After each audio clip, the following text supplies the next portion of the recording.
नमस्कार दोस्तों, एक नई कहानी के साथ। आज की कहानी सास और बहू पर आधारित है। चलिए सुनते हैं। सुबह का समय था, घर में हलचल मची हुई थी।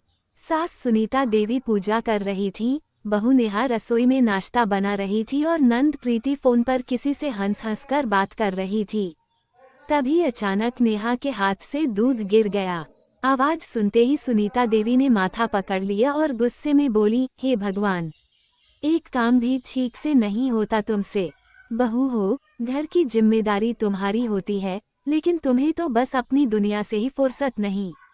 नेहा ने बिना कुछ कहे चुपचाप दूध साफ करना शुरू कर दिया। प्रीति ने फोन नीचे रखा और मुस्कुराते हुए बोली, माँ रहने दो ना, वैसे भी भाभी कोई मशीन तो नहीं कि हर चीज परफेक्ट करे। गलती हो गई तो क्या हुआ? सुनीता देवी ने नाराजगी जताते हुए कहा, यही तो आजकल की लड़कियों की दिक्कत है। मायके में जितनी आज़ादी मिलती है, ससुराल में भी वही चाहती हैं।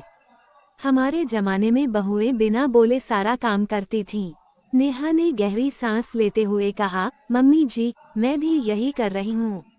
बस फर्क इतना है कि मैं बोलकर अपनी बात रखना चाहती हूँ। क्या ससुराल में बहू को इंसान की तरह नहीं जीना चाहिए? सुनीता देवी थोड़ा ठिठक गई, लेकिन फिर भी ताने देते हुए बोली, बड़े सिद्धांत आ गए हैं आजकल की बहुओं में।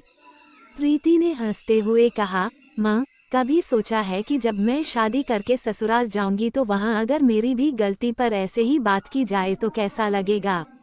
सुनीता देवी चुप हो गईं। प्रीति ने आगे कहा, भाभी यहाँ किसी पर एहसान नहीं कर रही हैं, वो इस घर का हिस्सा हैं, जैसे मैं और आप। फिर क्यों हम उनसे इतनी उम्मीदें बांधकर उन्हें बोझ तले दबा देते हैं? नेहा की आंखें छलक आई, लेकिन उसने खुद को संभालते हुए कहा, मम्मी जी, मैं आपकी इज्जत करती हूँ, लेकिन मैं चाहती हूँ कि आप भी मुझे अपनी बेटी की तरह समझें। मैं चाहती हूँ कि यह घर मेरा भी उतना ही अपना लगे जितना आपका। सुनीता देवी की आंखों में पहली बार एक नरमी आई।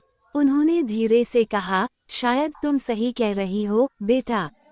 मैंने कभी इस नजरिए से नहीं सोचा था। बहू और बेटी में फर्क क्यों होना चाहिए?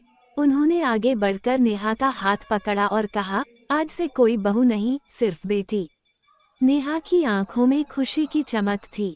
प्रीति ने ताली बजाते हुए कहा, अब सही बात हुई। अब से इस घर में प्यार और बराबरी का रिश्ता होगा। तीनों हंस पड़े और घर में पहली बार सच्चे रिश्ते की गर्माहट महसूस हुई। ऐसी और कहानियों के लिए आप हमारे चैनल पर विजिट कर सकते हैं। लाइक शेयर करना ना भूलें। धन्यवाद।